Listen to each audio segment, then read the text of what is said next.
evening, everybody, and welcome to Everything Vaguely Paranormal. I'm Shelley Pruitt, and my partners in the paranormal, Mr. Blake Smith and Mr. Ryan Roberts. Good evening, gentlemen. What it do? Good evening. I was kind of laughing my ass off at the opening opening thing when it was like, creatures rise from the water. Boom, there's our faces. It was like, creatures rise from the water. Blake, Ryan, Shelley. Like, listen. So I was laughing in the opening. Well, it is thought that I wasn't born, I was spawned somewhere. So, Well, we know that. We know that to be fact. The depths of hell. Be careful, I'll stick my boyfriend on you. That's Shelley's origin story. And then the earth cracked open and the firing glow came forth, and there she was. And there I was in all my glory, right? Exactly. Well, we've got some fun stories for you tonight. And there are some of the two or lesser known of the Louisiana legends, folklore, and one's a little bit more well known, but you may not know the origin story of these. So I know that Blake has seen my pictures and he's kind of like, where in the hell did you get these? Found them from a very good site. I'm going to go ahead and Histories and Legends. That's one of the sites that I drew heavily from on my picture base. So they are credited, but I really enjoyed the pictures that they had AI generated. So I used a lot of those. Plus they're creepy. So, Okay. gentlemen, are you ready to get into it? Maybe we'll learn something about a couple of lesser known cryptids, folklore, monsters from the Louisiana Let's do swamps.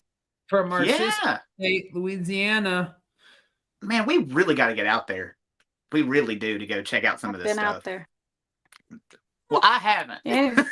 Yeah, I've been out there. I don't know what you're behind on, Ryan, but whatever. I've been through there, but I ain't been out there looking for nothing. But maybe this will give me some inspo to go check out what's out Or there. maybe it'll make you run in fear of Louisiana. Because let's face it, we love our Louisiana friends and neighbors, but y'all got some strange fucking stories over there. Yeah. I mean, we got the chupacabra. I didn't believe understand that, anything. but Well, they got all those damn swamps, so something is bound to be hiding back up in there somewhere. And that's where we start, gentlemen. let's In do the it. sweltering veil of swampy night air, the line between the living and the dead is thin. And in the stillness, the swamp hums with a low and uneasy music. Locals know better than to dismiss the stories carried from generation to generation. The tales of things that move just beyond sight, of footsteps where no one walks, and voices that echo from the dark water. Down here, every shadow hides a legend, and every legend has teeth. God, that sounds like one of my former relationships already. Yeah, sounds like my last date. Anyway. Now imagine that you're paddling your pirogue down a narrow channel in the swamp at night, and the air is thick with the smell of brackish water. And the water looks black, with cypress knees jutting up like bones from a drowned giant. Spanish moss hangs heavy from the trees, making the darkness just a little darker. And there are strange noises. Some you can identify, and some you cannot. Then something moves, but you catch it only out of the corner of your eye. I mean, is there actually something there, or was it just the moss swaying with a breeze that you didn't feel? And then a splash. Something breaks the water's surface, and you scan the water, but the only thing you can see in the moonlight are the ripples spreading wider and wider. Was it a bullfrog? Was it a gator? Or was it something else? And the swamp is suddenly soundless. And on high alert, you stay as still as you can. The sound of your own heartbeat rings in your ears, and your own nervous breath is the only noise that disrupts the quiet. And as your eyes dart from one shadow to another, the silence settles in around you. And then you hear a sound. It's soft at first. It sounds like a child crying. And you lean forward, straining to hear, and again comes the cry. And you feel compelled to help. It's a child. So you paddle toward the sound, the ripples stretching out behind you. And there it is again, and this time it's much closer. You call out, hoping to find the child, and suddenly there's a bump against the boat. Stupid cypress roots. You continue to paddle, your eyes fixed on the water ahead.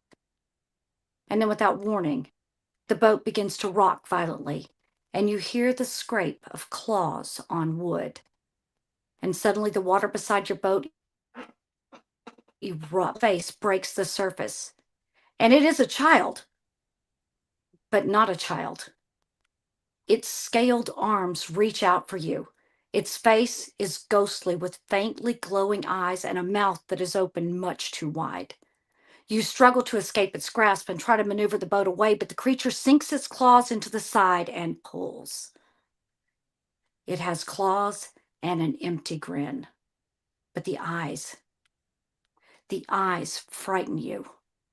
It's a child's gaze, but filled with something ancient and hollow and full of rage. And then it vanishes. The water goes still and the swamp is alive again with sounds. And as the night closes in, you're alone again. Or so you hope. And you have just encountered the Letiche.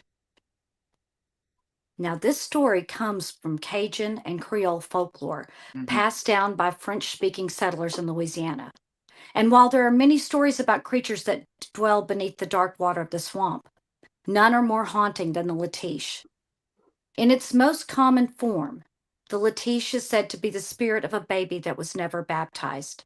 Rejected by both heaven and earth and unable to rest, the soul was claimed by the swamp. And there, it was transformed into something frightening and twisted. Now, some versions of the story describe the Letiche as having a human form, covered in scales with glowing eyes that shine just above the waterline.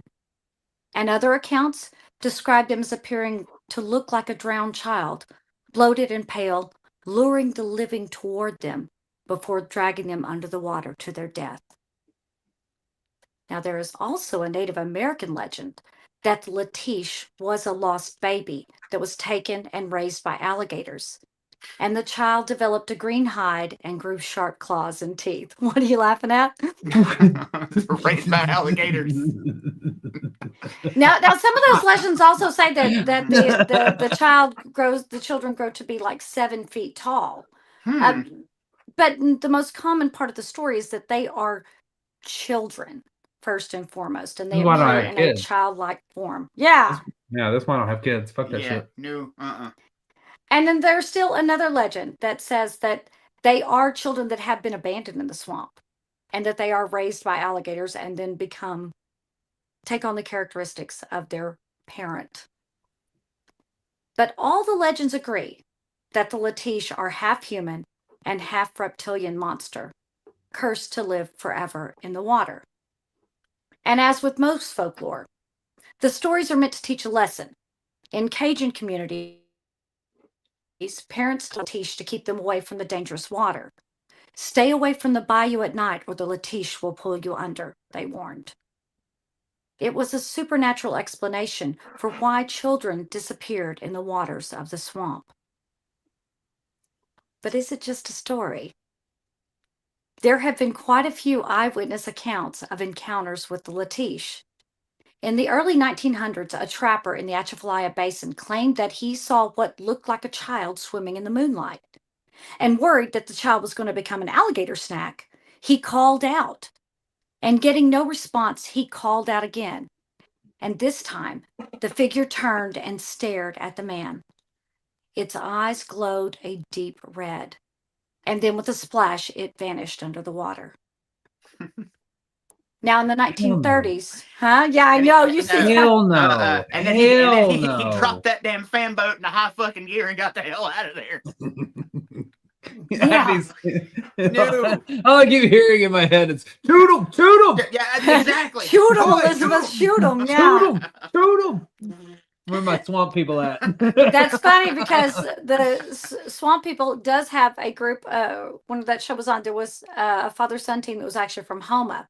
Now, in the early 1930s, 2 boys from Homa were playing in the swamp when they heard the sound of crying. And they followed the sound to the edge of the water where the noise continued. And as they began to search, the swamp suddenly fell silent, and one of the boys turned to see a pale hand reaching upward towards them. And terrified, the boys turned and ran home, telling their parents the story. So these are two kids, and they get scared. Of course, they're kids. They could have been anything. It could have been, a gnarled cypress, knee or root that could have, they could have mistaken. But it scared these two boys enough that they went and told their parents the story. And yet another encounter in the 1960s was told by a fisherman. He'd been fishing in his pirogue one night in the bayou. And he really wasn't catching much, so he laid back in the little boat to rest. Now, if you don't know what a pirogue is, it's like a very skinny canoe. And it's basically for one person. Yeah. And so he laid back and in the boat, and he's resting, and he drifted off to sleep to the sounds of the swamp. And he didn't know how much time had passed before he was jolted awake by something violently rocking his boat. He quickly looked over the side in time to see something scaled and pale retreating back into the depths of the water. And he quickly returned to the shore and found claw-like scratches along the sides of his boat. So again, these pirogues are very thin, very narrow, and they're very easy to turn over. So if something starts to rock that, it's very so that I can see how just the smallest tap, touch, or bang Right. could easily turn this boat over. It's like a kayak. Like you're going to go over no matter Even what if you're yeah, not paying attention. Yeah. yeah. So even today in online forums and local conversations, people in southern Louisiana still share unsettling stories of their encounters with the Letiche. And most of these stories include strange splashes, the sound of crying babies, and glowing eyes in the reeds. And whether the Letiche is a monster, a ghost, or just a story to keep children out of the swamp, it endures because it captures something true, that the swamp is beautiful and magical, but also wild and fierce. So if you find yourself drifting along the bayou at night, pay attention. If you hear the sound of crying, don't follow it. And if you see ripples where no gator swims, don't gaze too closely, because the Letiche is out there, whispering, watching, and waiting just beneath the water. Hmm. Thank you. Yeah, it's very interesting. You're talking about this Letiche because it reminds me so much. It's like you have the water spirit aspect where like people are telling their kids to stay away from the water. Something's going to Mm-hmm. drag you in there. It's that cautionary tale to keep kids away. But you've also got, it seems like, because I do know since they're French, there's a lot of Catholic Mm-hmm. in Louisiana, and the unbaptized baby thing is a big thing in the Catholic religion. People Right. talk about them going to, I don't know if it's purgatory or hell or whatever. So like it being like a wayward spirit out in the swamp. So it's neat to kind of see that like marrying between that like Catholic folk tradition and also like the stay away from the swamp tradition. But a question I do have, because you said that they're pale and they're red-eyed and that they were possibly raised by alligators. Mm-hmm. Do you think that this could be a albino alligator that people are seeing and are trying to like put some sort of legend to it to try to So scare that people? actually, when in reading this and researching it, Mm-hmm. that actually was my first thought, Mm-hmm. was that it was an albino alligator. Yes, they're rare, but there are some that have Mm-hmm. been caught in Louisiana swamps. And most things at night, whenever, if you know as well as I do, whenever you're in the dark, no matter where it is, and your light hits the eyes of an animal, you Mm-hmm. get that yellow or red glow, the Mm-hmm. reflection in their eyes. So could it have been a different predator? Of course. Could it have been an alligator? Of course. Could it have been a garfish? Of course it could. Um, what strikes me as funny is the claw mark aspect. Mm-hmm. Could they have, messed up their boat on the cypress roots? Of course. Mm-hmm. But most fishermen are very careful tools in their equipment, and their Mm-hmm. boat is most likely their livelihood. So they are going to notice if there's anything different about their boat. So that's what Right. kind of gave me the pause to say, what could there actually be out there? Because there could be feral It could be. children.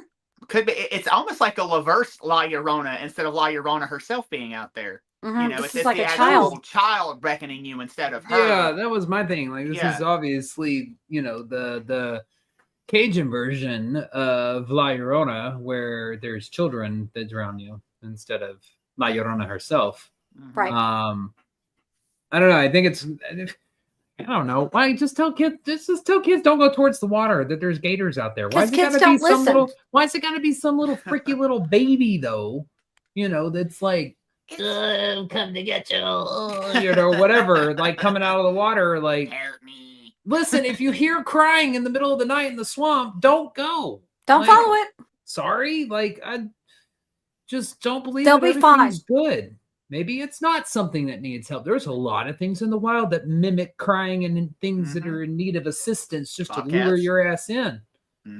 It's like the kangaroo sitting mid-chest in water. Don't go rescue it. You ever heard that? Because they're waiting for you to come out there to drown your ass. That's this same thing. Don't do it. Kangaroo, so random. Have you never heard that? That's what. Oh, I've heard that. Like Australia is just as weird as Louisiana. I'm sorry, they are, but it's like We'll get kangaroos Australia. waiting out in the middle of a pond, like neck or chest level. They're luring you out there to go save them, and then they get you out there and they try to drown you. Kangaroos are dicks. They are Why would not they do that? I'm just saying, and so are albino alligators, apparently. Apparently. You know, but too, if you've ever listened to an alligator cry, it does sound like the baby alligators. They do make noise, and they make kind of a chirping sound, like a sound like that. So, like, I can imagine someone thinking out there in the swamp, maybe there is something crying that I need to go rescue, and it getting lured in by some fucking albino alligator that's trying to come and get you. Listen, see, this is how I know I'd survive to the end of a horror movie, because if I'd hear a crying baby out in the woods or a swamp or anything like that, you know what? I would just sit there. I'd sit there on my porch with a cup of coffee going, it's a circle of life. And I would just not go anywhere. Like, I'm sorry. Places. Sorry about your damn luck. Exactly. I'm not putting my toe in the middle of the drama. No, thank you. I'm good. Absolutely not. Well, gentlemen, let's move on to our next story. Oh, Lord, shit. Okay. This one takes place on the land for the most part. Oh, shit. So we got water and land in Louisiana? Yeah, you got to worry about things everywhere. Hell, man. Yeah, you landlocked. You still got to worry, Blake. You're right there on the border, so. Of course. Not for long. So a couple was driving late at night just east of New Orleans. And as the city lights faded behind them, they listened to the radio and chatted about the day's adventures. And as the car headlights cut through the darkness, the swamp pressed in from both sides. The road narrowed, and it was overgrown with weeds and trees. And wanting to enjoy the drive, they rolled down the windows, turned off the radio, and slowed the car so they could hear the sounds of the swamp. But strangely, there were no sounds. No crickets, no frogs, no insects. Just silence. And the only disturbance was the sound of the car engine. And then just ahead, the headlights caught something reflective in the brush. The driver slowed the car to a stop. The couple didn't want to hit any wildlife that might be tangled in the weeds. And then they saw them. There were two glowing red eyes that stared at them from the side of the road. Goddamn albino alligators. The eyes were low to the ground and unmoving. And whatever it was watching them. Breathless and with their hearts pounding, the couple sat frozen in the car. And then the creature blinked, long and slow. And in an instant, the figure darted across the road.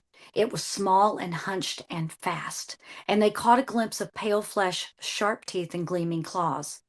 The frightened driver slammed his foot on the gas pedal, but instead of the car speeding the couple away to safety, the engine stalled.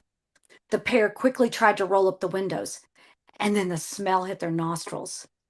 It was a putrid mix of swamp water, decay, and the coppery smell of blood. And in the darkness, they heard a laugh. It was high-pitched, almost like a scream. It sounded partly animal, yet horribly human. Fuck that. And the terrified couple frantically tried to start the car. The engine sputtered over and over and then mercifully roared back to life. And as they sped away from the darkness, they realized they had been in the domain of the Grunch. The Grunch. That's why I didn't tell you the name of it at the beginning, because I knew that was going to be the reaction. I'm trying to build you a story. I knew that the name of the cryptid is going to turn 12-year-old Ryan on his head. You're living in the swamp. Is this the Grinch's redneck Yes, cousin? the Grunch. Yes. Yes, The Grunch. his southern cousin. Yeah. Smell like butthole. Oh God, Ryan, Jesus. Go ahead. I knew 12-year-old Ryan was going to come out. I was already prepared. Let him get it out. That's Let what him I'm get doing. it out. Hey, you were laughing too, jerk.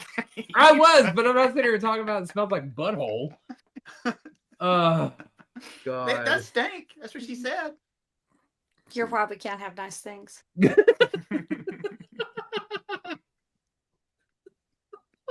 This is the Grinch's cross-eyed cousin. That's right. The That's Grinch. right. Yes. So while he's not as famous as the Rougarou or other Louisiana monsters, the Grunch is one of New Orleans' most unsettling cryptids. Now, some skeptics dismiss the creature as being a combination of folklore and real-world fears, like feral dogs, coyotes, or escaped exotic pets mistaken for monsters. But believers argue that the consistency of descriptions points to something stranger. Many have heard the sound of a low growl that rises to a shriek. It's a sound that echoes through the swamp like the cry of something hungry. The people of New Orleans know the sound. They whisper about it in kitchens and on porches, and they warn children about it on summer evenings. And they call it the Grunch. And it's a creature that's said to stalk the bayous and back roads at night. Like And it's a Shrek. predator with glowing eyes and a taste for blood. Huh. Go ahead, Ryan. I know you have a comment about the picture. No, say it looks kind of like it kind of reminds me of Shrek. And you know what it reminds me of? The Gremlins. Oh yeah, it does. It looks like Spike, like the main one. His name is Stripe. Is it? Oh yeah, Spike is the other one. Spike's the other. Yeah, Stripe. You So, know what yeah. he looks like? He looks like Yoda's southern cousin. That's what Yoder. he's like, fixing to or fixing not, there is no trying. So the story of the Grunch begins on the edges of New Orleans, where the swamp meets the city. And in the 1800s, the city was still a patchwork of Creole neighborhoods, plantations, and wild bayous. And in those days, strange tales grew in shadows of the cypress trees. And eyewitnesses claimed that a small, goat-like human, about 4 feet tall, was terrorizing the swamp roads of the city. The creature had scaly or patchy skin. Its body was hunched and its face was elongated with razor-sharp teeth. But the eyes were always described the same way.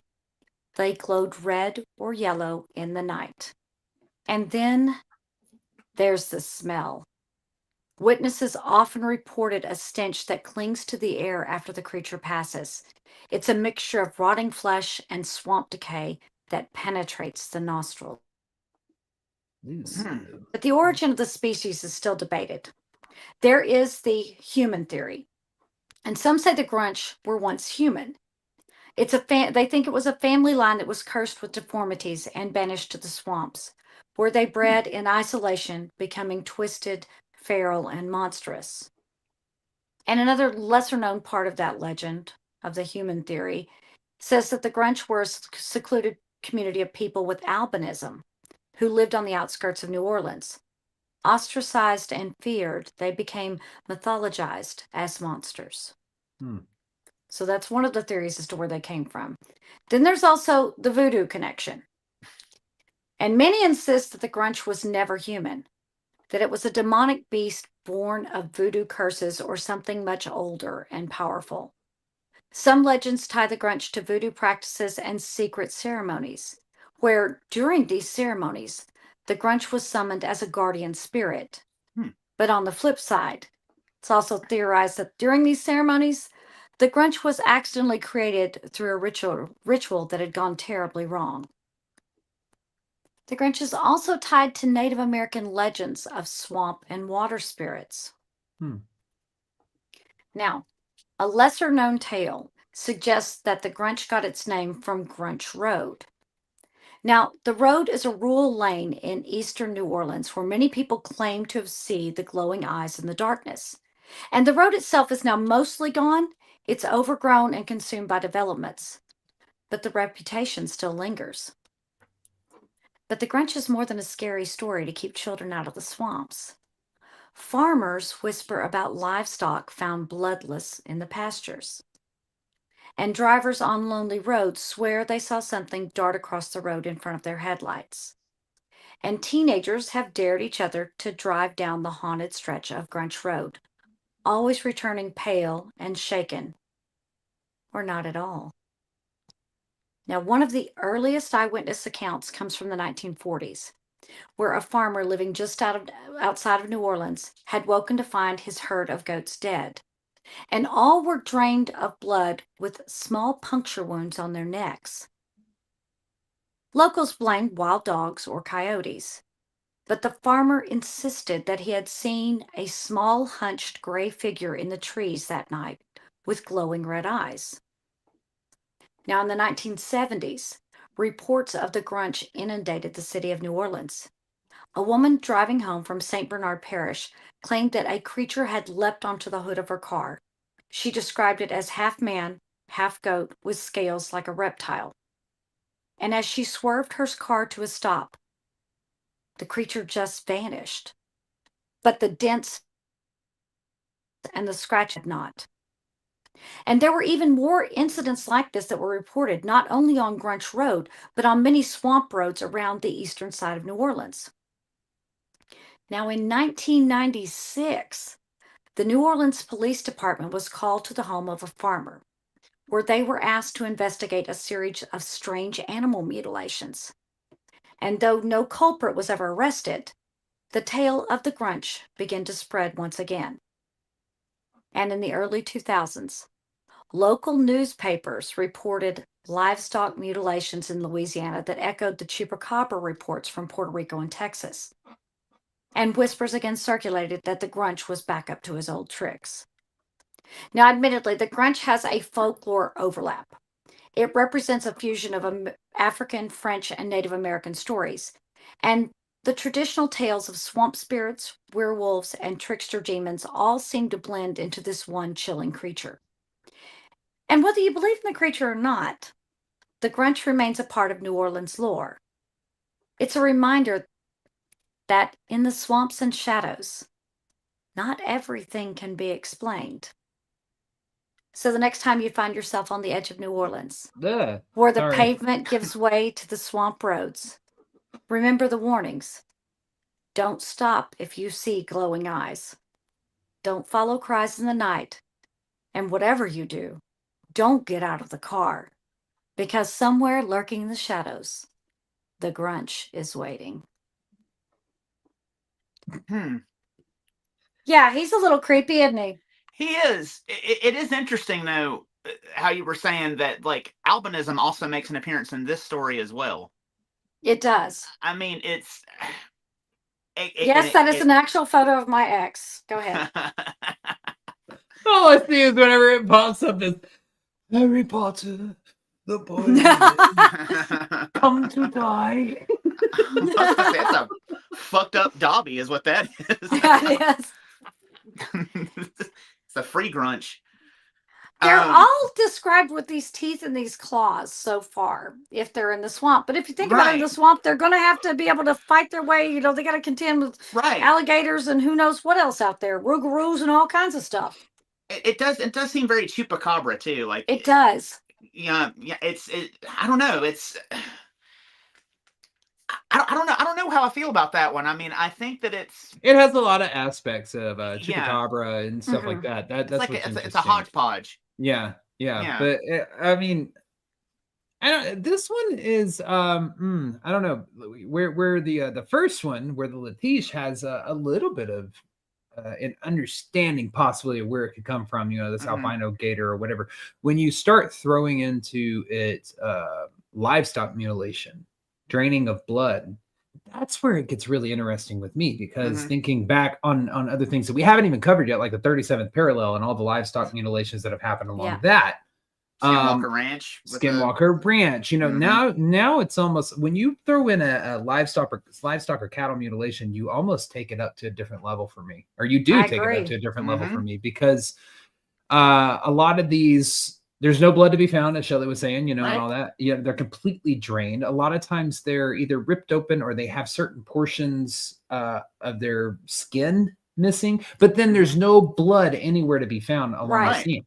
Right. And I'm not talking about they're just without blood. There's no blood on the ground. There's no, it's Mm-mm. like it wasn't performed there. But then how do you move a livestock that weighs God knows how much silently to place it? So, anyways, Right. Right. this one is a lot more interesting to me because of the livestock mutilations attached to it. Well, and that's also the MO of the chupacabra. That's literally what it means. It means goat sucker. Like Yeah. Right. they would go and drain all the goats of blood. The ones in the one in Puerto Rico anyway would go and drain the goats of blood, and Right. people reported something that kind of looked like the Grunch doing it. Right. So I wonder if, I mean, I wouldn't think it would be just localized to Puerto Rico if that was the case. Maybe it's a subspecies of whatever is like haunting Well, Puerto Rico. Texas and Puerto Rican folklore, it's a blend, because Texas has a chupacabra legend as They well. they do, but Yeah. the Texas chupacabra is more so like looks like a coyote with mange versus like an Right. actual like little like gargoyle looking thing running around. Right. So I don't know. That's it is a very interesting one to me. Now, does it exist? I can't say, but I don't know. It's I pretty tell you cool. what we'll do. We'll take you down to the swamp and we'll let you go around, Ryan, and you call out for him, okay? I'll do it. Just make sure whenever you see this creature pop up, Ryan, you throw a sock at him or something to free him. Yeah, Something like distract him. that. Master has given Dobby a sock. Dobby is free. Y'all are killing me. Hey, it's not us. It's the way that these things freaking look. Like, Mhm. who would have thought that, like, lurking in the swamps, Dobby the house elf. Well, I guess deranged cousin. Yeah. Yeah. Dobby on meth. Yeah. This is Dobby's a deranged cousin Dribble. You got to give him a tobacco type to make him free or something like Yeah. that. It's like- and he just goes, I reckon. Is that the voice you've given the monster? Yeah, that's the voice I give it the monster. Okay. I reckon. He sounds like the guy from Sling Blade. What you got in there is good to eat. He looks like a deranged Dobby. He does. Okay. All right, moving Anyways. on. Sure, why not? Why not? Let's get to our next one. Is this next one prettier to look at or something at least? I don't know. You'll be the judge of that. Okay, all right. All right. So, under the velvet weight of night in the Caribbean, the air is heavy with the scents of rum, tobacco smoke, and candle wax. In the darkness, a drum beat begins, slow and steady, like a heartbeat beneath the earth. And in this place where the line between the living and the dead blur, a figure appears. He is a tall man, dressed in a black tailcoat. On his head, a wide-brimmed top hat that gleams even under the faintest moonlight. His teeth flash in a grin that's both mocking and terrifying. And when he speaks, his voice is deep and booming, yet tinged with mockery and laughter. And his face is painted like a skull.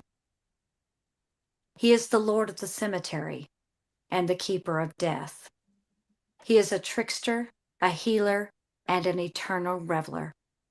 To some, he is a protector, a guide, and even a friend. But to others, he is the most feared of the Voodoo Loa. He is not one but many, and is called by different names. And to find him, you only need to walk through the cemetery where he holds court and call the name of Baron Samedi. Now, his roots begin in African cosmology, travel into Haitian Vodou, and are carried into the Creole settlements of Louisiana. But to understand the Baron, You have to look back to his origin in West Africa, before the horrors of the Atlantic slave trade. The Fon people of Domi believed that there existed gods of death, and that they were the guardians of the passage between the life and the afterlife. And when Africans were enslaved and brought to Haiti, they brought their beliefs with them, hidden, of course, between blended layers of Catholic imagery. And this is where Baron Samedi is born, the blending of African death spirits and the figure of Saint Martin de Porres and Saint Expeditus. But Baron Samedi was never quite a saint. Go ahead, Blake. Somebody just said he looks like a James Bond villain too. He looks like Papa Shango. I don't know if you guys know who that is, but that's So, strangely enough, this particular character has been featured in James Bond film before as a villain, and of course, I did not write that down because I Yeah. didn't think anybody would make. He's made Legit? appearances. Yeah, he's made appearances as in quite a few films as villains, and in cartoons and a lot of TV shows as a villain. so he is he the one in was it the Princess and the Frog? Is that who that's supposed to be? That they're Doctor Facilier or whatever his name is. Yeah, I yeah. remember his name. I never actually watched that movie. Yes. Okay.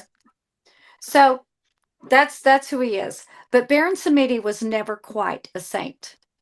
He has his own personality. He's bawdy and loud and irreverent, and he is dressed in the finery of a Creole gentleman attending his own funeral, mocking the pomp and circumstance of colonial death rituals. He smokes cigars, drinks spiced rum, and tells dirty jokes, even in the graveyard. Sounds like my kind of dude. And the cemetery is his domain. Baron Samedi is known as the Loa, or the god of the dead. He is the guardian of the cemetery gates, and every person who dies must pass by him before entering the world of the ancestors.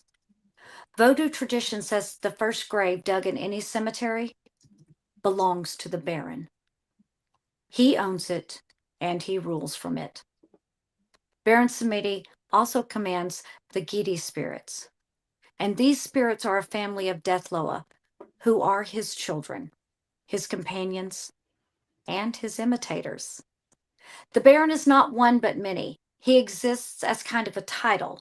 There is Baron Lacroix, who represents the playful and sensual side of death. Baron Cemetery, the embodiment of the grave itself. And Baron Criminel, a terrifying and violent spirit that punishes the wicked. And each Baron is a mask, a face of death. And combined, they make Baron Samedi whole. And always by his side is Maman Brigitte, his wife and counterpart. And she is said to have red hair and a temper to match. And together, they are the king and queen of the graveyard, ruling with laughter, cruelty, and justice. Now, unlike the solemn angels of European death traditions, the Baron is no quiet reaper. He is a trickster who delights in shocking the living. He appears at funerals telling crude jokes and using obscene language and gestures. And he reminds the mourners that life and death are bound together. And behind the vulgarity, there is wisdom. He forces people to confront death not with fear, but with laughter. And he can laugh because he is also a master of resurrection. Vodou healers invoke him when someone is close to death. And if the Baron chooses, he can let the person live. However, if he refuses the plea, no power on earth can save them. Now, the Baron Samedi has many children. They are the Gidi spirits, and these spirits, they are the spirits of the dead who return to mingle with the living during Vodou ceremonies. They dance wildly, laugh loudly, wear dark glasses, and speak in riddles. Why the dark glasses? I don't know. It was everywhere I found. Sunglasses makes everything cooler. So. And just like the Baron, they mix obscenity with prophecy, and they love to reveal secrets of the living while mocking them. And while the Gidi are feared, Strangely enough, they're also beloved because they protect children, heal the sick, and expose liars. It's said that if you are honest, the Gedi will laugh with you, and if you are deceitful, that they will tear away your mask. Now, though feared as the Lord of Death, Baron Samedi is not solely destructive. He, too, is a protector, and he has a special concern for children.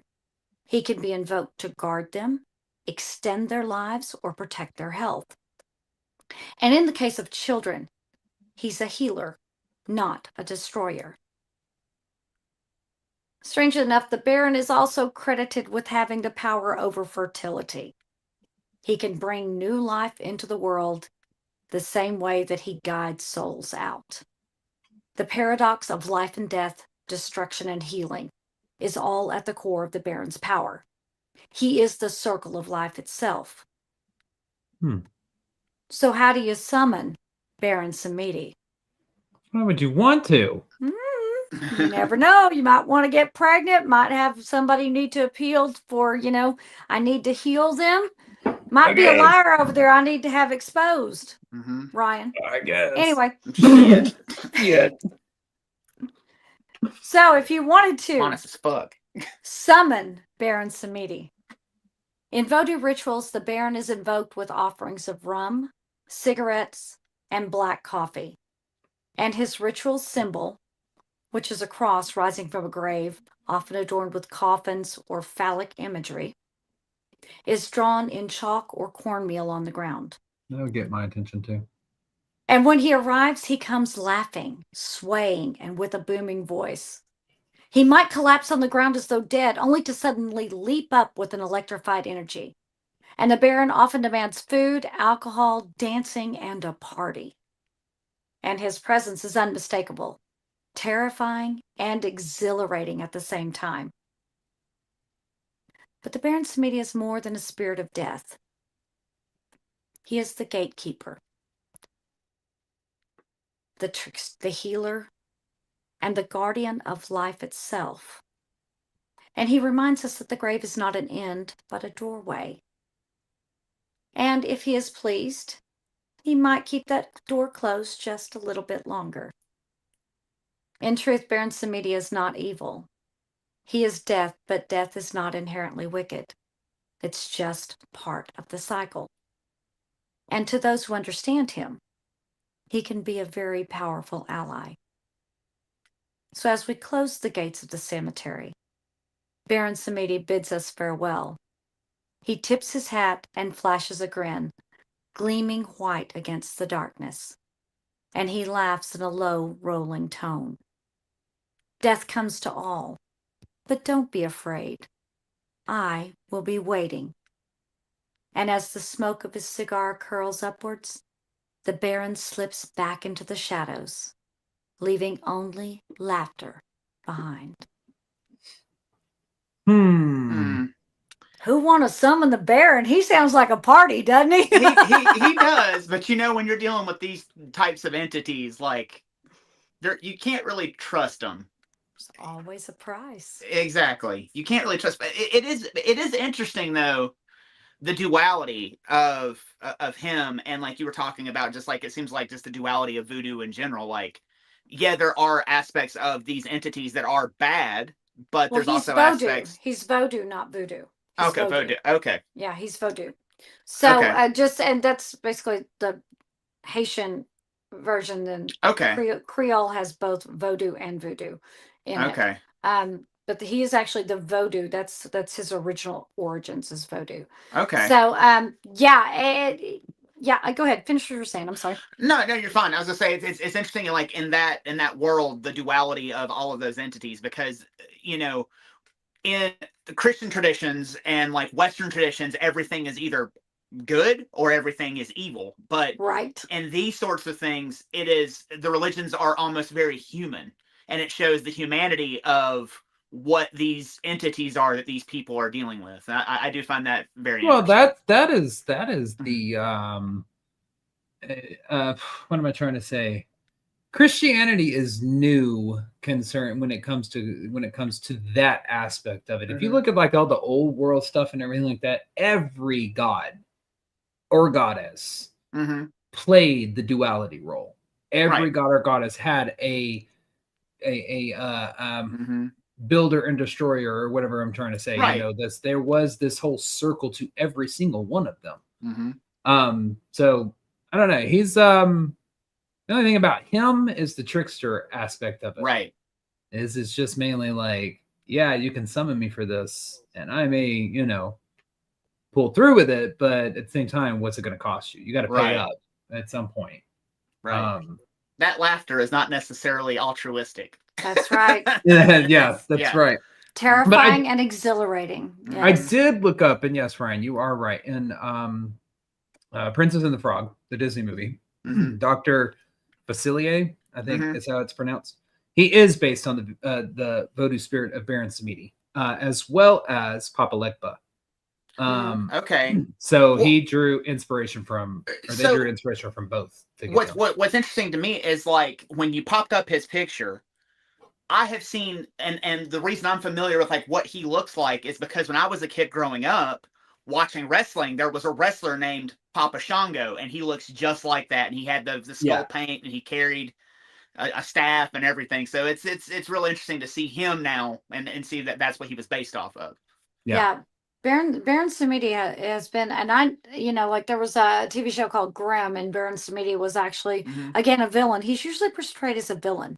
Yeah. But his actual character, his form in the lore and the culture is that he does good for those who do good, kind of a thing. He's kind of a reap what you sow entity, deity, however you want to put him. He is described as over the Loa gods, you know, the Loa, which are gods, the Loa spirit, the spirit gods. So I guess we could term him a deity in this culture and in this sense. So he does have, I think it's interesting that he's put in this human form though.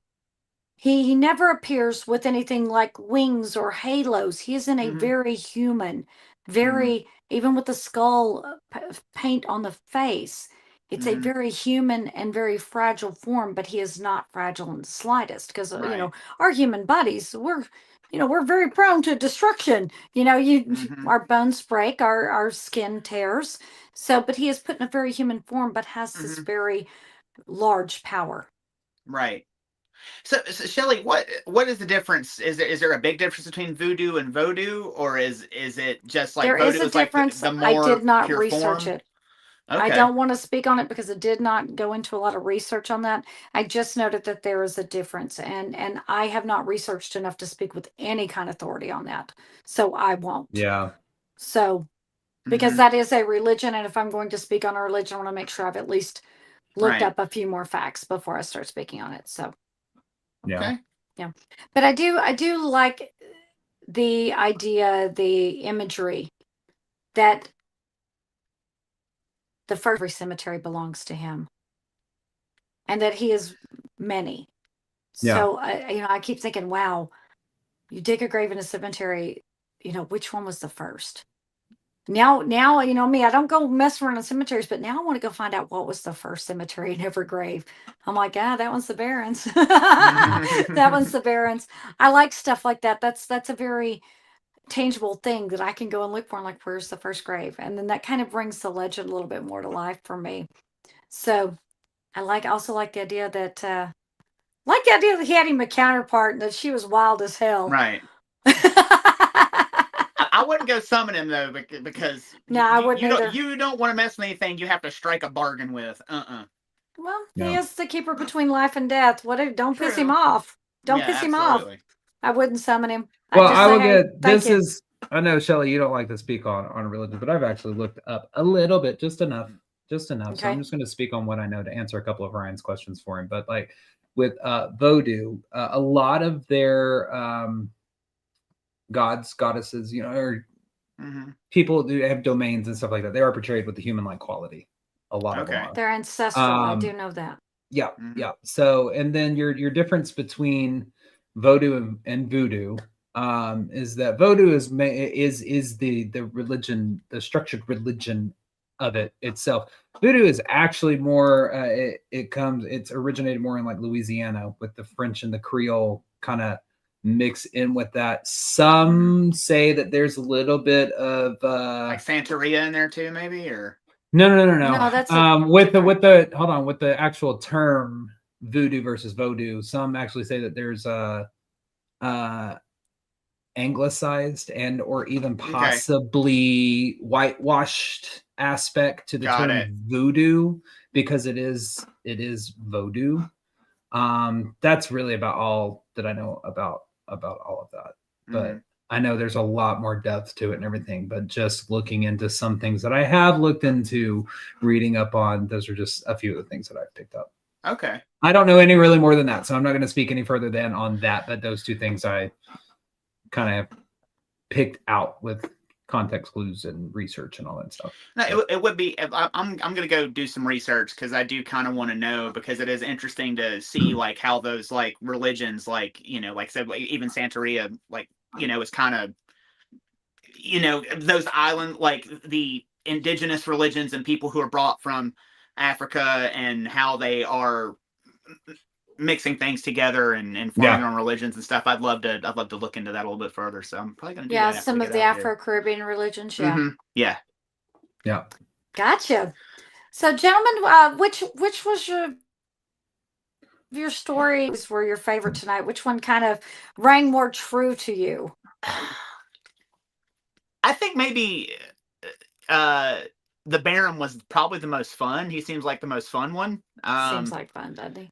Yeah. My favorite, though, I think, was probably the Grunch. I knew. Yeah. Somehow I knew that just because the name. He just wanted to say the name Grunch, I think. Mm-hmm. Do you think the Grunch could be real?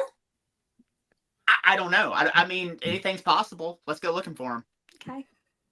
I think for me with the send you out on a Grunch hunt. Grunch hunt. I'll do it. That's fun to say.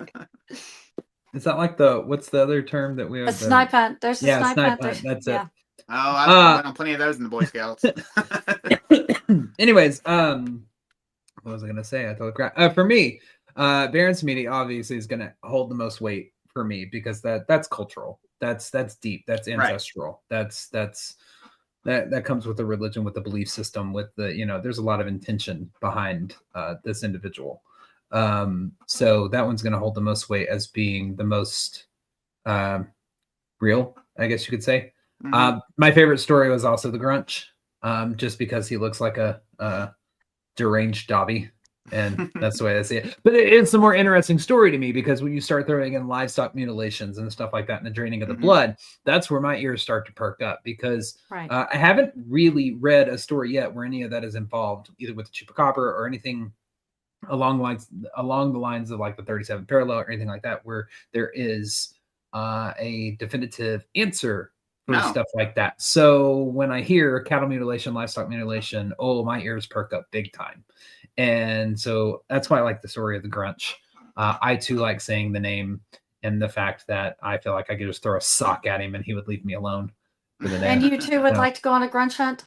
No, I would not like to go on a Grunch hunt. I don't do anything in the swamps of Louisiana. I've learned my lesson. No, that's outside. I don't do outside. I came back with an STD last time, so. Good to know. I think you're the only one out of us that's actually ever been out in the swamps of Louisiana. I've been in the swamps of Louisiana. Did you do the fan boat too? Yep. I have been on a fan boat smack dab out in the middle of acid nowhere. Where nearest help was 45 minutes away. Were you feeding marshmallows to alligators? No, we went into the big king of the swamps den because that's where our tour guide decided he wanted to go. And that was fun. 13-foot alligator who rules the swamp. We decided to go right into, literally, we're sitting back there in the boat, and the guy's like, we're kind of in his living room right now. And I was like, I'm sorry, what? And the guy was like, yeah, here he comes, right behind us. And I was like, can we start the fucker up and get the hell out of here? Yeah, exactly. Before I meet Baron Samedi, like, goddamn. Saving the But Grunch. as for the Letiche, I think it's just an albino gator. That's gonna be my answer on that. That one was not as interesting of a story for just don't go wandering into the swamp for a crying baby sound. Like it's the circle of life. Let it be. I'm sorry. Nope. Just gonna say it. Bobcat sounds like a screaming woman. I'm not going to look for that either. Against my better nature, absolutely not.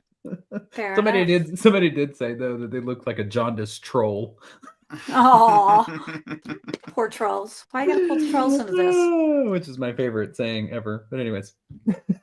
So I liked writing the story of the Letiche. I think probably I'm kind of with you guys that the Grunch is possibly the more real creature. Whether it's alien or a horribly strange looking little animal that we haven't, but it's up to 4 feet tall. That's not exactly a little animal. But yeah, I think that's probably for me the most credible out of all of them. And of course, who doesn't like a good story about a god who likes to party? So I'm a big fan of Baron Samedi.